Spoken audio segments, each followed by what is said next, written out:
15వ వార్డులో ఉన్న 15వ వార్డులో కొందోటి మహేశ్వరి గారు పోటీ చేస్తున్నారు. అదేవిధంగా మాజీ మున్సిపల్ చైర్మన్ కొందోటి నరేందర్ మనతో పడినారు. ఆయన అడిగి తెలుసుకుందాం. మహేశ్వరి గారు, ఎట్లా నడుస్తుంది మీ క్యాంపెయిన్? చాలా బాగా నడుస్తుంది. ప్రజల ఆధార అభిమానాలు బాగున్నాయి ఇక్కడ. అంటే ఏం చెప్తా ఉన్నారు? ఇప్పుడు మనది మీ ప్రభుత్వం లేదు, షాద్నగర్లో ఎమ్మెల్యే కూడా కాంగ్రెస్ కి సంబంధించిన ఆయనే ఉన్నారు. జనాలను ఏం చెప్పి ఒప్పిస్తున్నారు బీఆర్ఎస్ కోటేయడానికి? అంటే ఇంతవరకు జరిగిన కార్యక్రమాలు ఏవైనా, పనులు జరిగినాయి అన్ని డెవలప్మెంట్ కార్యక్రమాలు ఏవైనా కానీ కేసీఆర్ హయాంలో జరిగినవే ఉన్నాయి. ఈ 2 years నుంచి ఎలాంటి డెవలప్మెంట్ లేదని చాలా మంది వాపోతున్నారు. సో ఇప్పటి నుంచి మేము ఇక్కడ గెలిచి అలాంటి కార్యక్రమాలు ఏవైనా డెవలప్మెంట్ సంబంధించి ఇక్కడ మినిమం వాళ్ళకి వాటర్ ఫెసిలిటీస్, రోడ్స్, లైటింగ్ ఇవన్నీ వాళ్ళకు లేక కొన్ని ఇబ్బందులు ఫేస్ చేస్తున్నారు. అలాంటి ఇబ్బందులు ఏవి లేకుండా చూసుకోవాలని మేము అనుకుంటున్నాం. నరేందర్ గారు, ఇది మొన్నటిదాకా కూడా బీఆర్ఎస్ సంబంధించిన వాడే, బీఆర్ఎస్ కౌన్సిలరే ఉన్నారు. మళ్ళీ ఇప్పుడు మీరు కొత్తగా ఇందులో పోటీ చేస్తూ ఉన్నారు. మొన్నటిదాకా ఏమైనా అభివృద్ధి జరిగిందా లేదా బీఆర్ఎస్ హయాంలో? మీరే ఉన్నారు మొన్నటిదాకా మున్సిపల్ చైర్మన్. బీఆర్ఎస్ హయాంలో అభివృద్ధి సీసీ రోడ్లు మెయిన్గా అయినాయి. ఇప్పటికి కూడా ఇంకా 30 లక్షల రూపాయలు టెండర్లు అయ్యి, మున్సిపల్ ఫండ్ నుంచి 30 లక్షల రూపాయలు టెండర్లు అయ్యి రెడీలు ఉన్నాయి. కొన్ని డ్రైన్లు కానీ, పెద్ద డ్రైన్ కానీ, కొన్ని సీసీ రోడ్స్ కానీ అవన్నీ ఉన్నాయి. టీఎఫ్ఐడిస్లో కూడా ఇందులో పెట్టడం జరిగింది. మళ్ళీ అవి కూడా కొద్దిగా పెండింగ్ ఉన్నాయి. దాన్ని కూడా కంటిన్యూ అదే విధంగా కంటిన్యూ అయిపోతే మ్యాక్సిమంగా దీంట్లో ఉంది ఏంటంటే కొద్దిగా రోడ్ల సమస్య, మళ్ళీ అందులో వాటర్ సమస్య. కేసీఆర్ పుణ్యమా అని చెప్పి మిషన్ భగీరథ నీళ్ళు ఇంటింటికి వస్తున్నాయి. ఈ మధ్యన కొద్దిగా ఈడ ఏంటంటే మనకు ముఖ్యంగా ఈడ ఈ ప్రాంతంలో మనకు ఖచ్చితంగా ఈడ నేను గెలిచిన మా మహేశ్వరి గెలిచిన వెంటనే ఖచ్చితంగా వాటర్ ప్యూరిఫై ఇది ఒకటి కంపల్సరీ చేపించే ప్రయత్నం చేస్తాను. అట్లా సీసీ కెమెరాలను నేను గతంలో పెట్టినాను. నేను మున్సిపల్ చైర్మన్గా ఉండి ప్రతి వార్డుకు 1 లక్ష రూపాయలు సీసీ కెమెరాలు కూడా పెట్టినాను. దాన్ని కొద్దిగా టెక్నికల్ ఇష్యూ వచ్చి కొన్ని వాళ్ళలో వర్క్ అయింది, కొన్ని వాళ్ళలో బిల్ రాకుండా అయిపోయింది.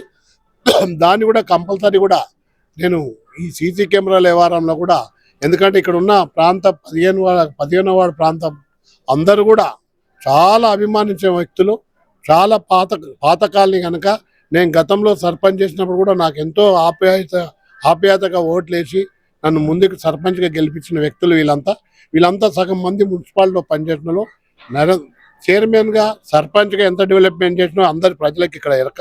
నేను ఖచ్చితంగా డెవలప్మెంట్ ఖచ్చితంగా ఇక్కడ చేసి చూపెడతాను.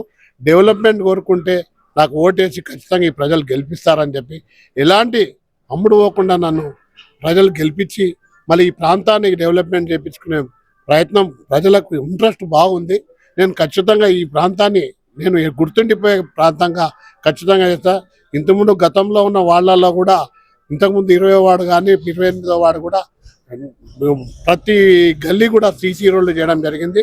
ఈ ప్రాంతాన్ని కూడా నేను ఖచ్చితంగా చేయాలని, ఎందుకంటే ఇది గుర్తుండిపోయేది, ఎప్పటికి కూడా యాదుండేది. బిజినెస్ కాకుండా ప్రతి కుటుంబాలు ఇక్కడ ఉంటాయి కనుక ప్రతి కుటుంబానికి నేను ఎప్పటికి కూడా గుర్తుండిపోయే విధంగా ఇక్కడ నేను పాలన జరిపించి ఇక్కడ పనులు చేపిస్తానని చెప్పి వీళ్ళందరికీ కూడా నేను వాగ్దానం చేయడం జరుగుతుంది. నేను ఖచ్చితంగా ఇక్కడ పనిచేసి చూపెడతాను. కాంగ్రెస్ నాయకులు గడిచిన 2 ఏళ్లలోనే ఒక 90 కోట్ల రూపాయల అభివృద్ధి పనులు షాద్నగర్లో చేసినామని చెప్తా ఉన్నారు. మీరేమో అసలు ఏం కనిపించట్లేదు, 2 నెలల్లో ఏ అభివృద్ధి జరగలేదని అంటున్నారు. ఏంది అసలు? వాళ్ళని నమ్మాలా, మిమ్మల్ని నమ్మాలా? గతంలో ఏవైతే ఉన్నాయో టీఎఫ్ఐడిసి, మా ఆయంలో టీఎఫ్ఐడిసి ఫస్ట్ 9 కోట్లు, తర్వాత 39 కోట్లు కూడా మా అంజయ్య గారి ఆయంలోనే వచ్చినాయి. అవి టెక్నికల్ శాంక్షన్స్కు పెండింగ్లో పడితే దాన్ని ఎలక్షన్ డ్యూటీలో రావడం వల్ల కొద్దిగా ఆగిపోయినాయి. ఆ ఫండ్సే ఇప్పుడు చేయడం జరుగుతుంది కానీ కొత్తగా తెచ్చిన ఫండ్స్ ఏం లేవు. ఆ ఫండ్స్ను కంటిన్యూ చేసి ఎక్కడెక్కడ కావాలని అవి చేస్తుంది.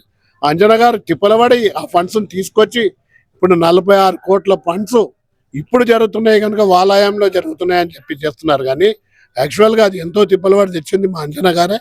మేము టెక్నికల్ శాంక్షన్ నేను తీర్మానం చేసింది, నేను కంపల్సరీ ప్రొసీడింగ్స్ ఉన్నాయి. దానికి ప్రొసీడింగ్స్ తర్వాత చేంజ్ చేసి ఇవన్నీ చేసిర్రు. ఇవన్నీ ప్రజలకు ఎరక ఎందుకంటే అప్పుడు అంజన గారు ఆ రోడ్లు పెట్టడానికి ప్రతి ఏరియాకి నుంచి కూడా అందరిని పిలిచి, నాయకులే కాకుండా జనాలను కూడా పిలిచి ప్రపోజల్స్ పెట్టిన అది. ఎందుకంటే జనంలో ఉన్న మనిషి కాబట్టి జనాన్ని అడిగి పెట్టాను అంజన గారు. ఈసారి ఈ ప్రాంతం పెద్ద ఎత్తున డెవలప్ చేసే పూచి మాది. మా అంజన గారి సహకారంతో, కేసీఆర్ కేటీఆర్ గారి సహకారంతో మంచిగా చేస్తాం. పవన్ మీరు చెప్పండి, మీరు స్థానికుడు ఈ వార్డుకు, ఎట్లా ఉంది బీఆర్ఎస్ కి మూవ్మెంట్ ఎట్లా కనిపిస్తా ఉంది? బీఆర్ఎస్కి మూమెంట్ అంటే ఉన్న నలుగురు అభ్యర్థులు ఉన్నారు ఇప్పుడు పోటీలో. బరిలో దిగిన నలుగురు అభ్యర్థులను ఒకసారి రాజకీయ పరిజ్ఞానం ఎవరికి ఎంత ఉందని నలుగురిని కూడా అబ్జర్వ్ చేస్తే నరేంద్ర అన్న తప్పితే మిగతా ముగ్గురికి ఎట్లాంటి అనుభవం లేదు. ఇంకోటి ఈడ నరేంద్ర అన్న రావాలని ఇంట్రెస్ట్గా రాలే. నరేంద్ర అన్నను మేమందరం ఖచ్చితంగా రావాలన్న మీరు, ఎందుకంటే ఇక్కడ ఉన్నప్పుడు కమర్ భాయ్ ఇంతకుముందు ఉండే, ఆయన ప్రతిదీ అందుబాటులో ఉంటుండే అందరికీ. ఏమైంది, కమర్ భాయ్ పోయినాక ఒక పెద్ద దిక్కు పోయింది అనేటట్టు ఈ వార్డు అయిపోయింది. ఏంటంటే ఇక ప్రతిదీ ఇక పోయి మీద అడుక్కోవాలి, అట్లాంటి పరిస్థితులే ఉన్నాయి. వాస్తవంగా కూడా ఈ 2 ఏళ్ల నుంచి అయితే మొత్తమే ఇబ్బందుల పాలైపోయింది. షాద్నగర్ మొత్తం 28 వార్డులలో ఏదన్నా వార్డు కొద్దిగా తక్కువగా డెవలప్ అయిందంటే అది 28 మన 15వ వార్డే. నరేంద్ర అన్న కూడా అదే విధంగా మేము ఫోర్స్ చేసినాం, అన్న ఎవరన్నా ఒక పెద్ద మనిషి అవసరం మా వార్డుకుంది, ఖచ్చితంగా మీరు రావాలని మేము జిద్దు చేసి ఆయన దొరికొచ్చినాం. ఆయన కూడా ఏంటంటే నరేంద్ర అన్న మాతో డిస్కస్ చేసిన దాంట్లో షాద్నగర్ మున్సిపాలిటీ మొత్తంలో ఉండే బడుగు బలహీన వర్గాలు మొత్తం 15వ వార్డులోనే ఉన్నాయి. ఆయనకు రాజకీయాల కంటే కూడా వాళ్ళకి ఏమైనా ఒకటి చేయాలనే తపన ఆయనకు ఉన్నది. ఆయన కూడా దానికి కాదనకుండా ఖచ్చితంగా వస్తా, నేను 100% నా నుంచి అయ్యేది ఏమైనా చేస్తా అని మాట్లాడుతుండు.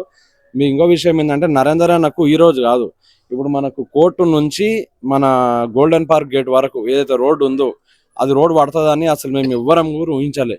అసలు దానికి టెండర్ లేదు, ఏం లేదు. మరి అన్న ఏం చేసిండో ఎట్లా ఒప్పించిండో తెలియదు, కానీ మొత్తం షాద్నగర్ కాన్స్టిట్యున్సీలా అంత మంచి రోడ్డు ఏడలేదు. ఆయన ఎందుకు చేసిండు ఆ పని కూడా అంటే, మొత్తం షాద్నగర్ ఇంత డెవలప్ అయింది కదా, దాంట్లో ఏదైనా డెవలప్ కానిది ఏదైనా ఉందంటే మొత్తంలో మాది ఒకటే ఉంది. కాబట్టి మాది కూడా డెవలప్ కావాలని ఈ రోజు కాదు 5 ఏళ్ల కిందనే డిసైడ్ అయ్యిండు ఆయన. ప్రతిదీ మిషన్ భగీరథ ట్యాంకు కావచ్చు, మాకు నీళ్ళు అందుబాటులో ఉండాలని.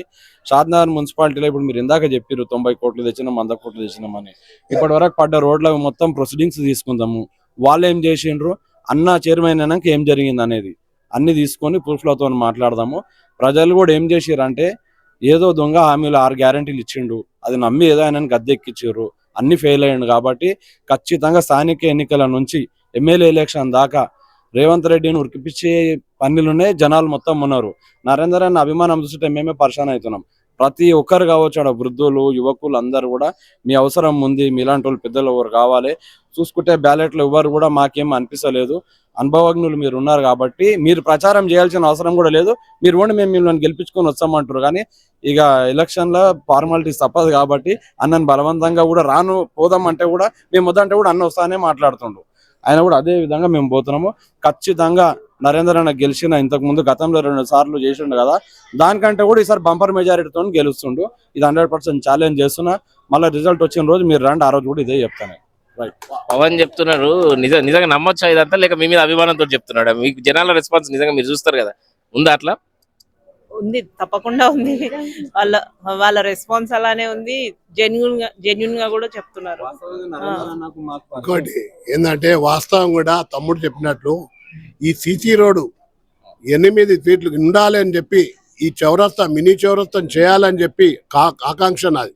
ఎందుకంటే మినీ చౌరస్తా అయింది. ముఖ్యంగా నేను ఆ గత ఎమ్మెల్యేకి కానీ మన ఇప్పుడున్న ఎమ్మెల్యేకి కూడా నేను మొరబెట్టుకోవడం జరిగింది. కింద మన ఏది సాలోల బస్తీలో మన పోరంబోక్ స్థలం ఉంది. నేను ఏం చెప్తా ఎప్పుడు కూడా అంటే ఆడొక రిజిస్ట్రేషన్ ఆఫీస్కి బిల్డింగ్ కడితే, రిజిస్ట్రేషన్ ఆఫీస్ బిల్డింగ్ ఇట్లా అయితే మొత్తం రిజిస్ట్రేషన్ ఆఫీస్ బిల్డింగ్ మంచి బిజినెస్ ఏరియా అయిపోతుంది. అంటే ఈ ప్రాంతం వారికి బ్రతకడానికి, అంటే ఎప్పుడు ఇది కాకుండా బ్రతకడానికి చిన్న చిన్న వ్యాపారాలు అవి కూడా కంటిన్యూ అవుతాయని చెప్పి, అంబేద్కర్ బొమ్మ చిరు వ్యాపారాలు కూడా నడుస్తాయని చెప్పి అది చేస్తే బాగుంటుందని కూడా నేను ఎమ్మెల్యే గారు కానీ గత ఎమ్మెల్యే గారికి కానీ ఈ ఎమ్మెల్యే గారు కూడా చెప్పడం జరిగింది. అదేవిధంగా దృష్టిలో పెట్టుకొని జానమ్మ చెరువును అప్పుడు మా పీరియడ్లో ట్యాంక్ బండ్గా, ఎందుకంటే పిల్లలు వచ్చి ఆడుకోవాలి, ఆడొచ్చి ప్రాంతం మంచిగా ఉండాలి, అది మంచి రోడ్ తయారైంది. ఇప్పుడు అది మా ప్రాంతంలోనే పెట్టింది. ఒక్కటేంటంటే మేము ఆ రూపాయి చేసి చారాన చెప్పుకున్నాం, కానీ మేము చారాన చేసి రూపాయి చెప్పుకునే ప్రసక్తి లేదు. మేము అందుకని ఖచ్చితంగా మేము చేసే పని చేసి చూపెట్టాలనే తాపత్రంతోనే పోయినాం, కానీ పబ్లిసిటీలో అవ్వలేదు. ఎందుకంటే మీరు చూస్తున్నారు అన్ని ప్రాంతంలోని సీసీ రోడ్లు కానీ అన్ని ప్రాంతంలోని కానీ ఇప్పుడు డబల్ బెడ్రూమ్ కానీ అవన్నీ కానీ అంజన్న మేము అట్లే ఉన్నాడు, మేము అట్లే పరిస్థితి ఉంది. మేమందరం కూడా బార్బాటం చేయం, పని చేసి చూపెడతాం. ఇదన్నీ ముఖ్యంగా ఎందుకంటే ఈ ప్రాంతం ఖచ్చితంగా, ఎందుకంటే అందరూ కూడా సొంతంగా వ్యాపారం చేసుకుంటూ ఎప్పటికీ వాళ్ళకు బతకడానికి ఒక దారి దొరకాలని చెప్పి కూడా అది ఆకాంక్షలు నేను ఉన్నింటి. అది కూడా నెరవేరాలి ఆ భవించిన అమ్మవారి దయ వల్ల. ఆ రిజిస్ట్రేషన్ ఆఫీస్ కూడా ఇక్కడ వస్తే ఈ ప్రాంతం కూడా మంచి డెవలప్మెంట్ అయితే కోరుకుంటున్నాను.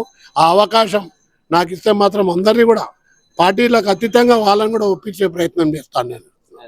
మొత్తంగా నరేందర్ గారు అయితే ఖచ్చితంగా మంచి కాన్ఫిడెంట్ తోనే కనిపిస్తా ఉన్నారు. మరి ఆయన నమ్మకాన్ని వార్డు ప్రజలు నిలబెడతారా లేదనేది ఈ నెల 13న తెలుపుతుంది.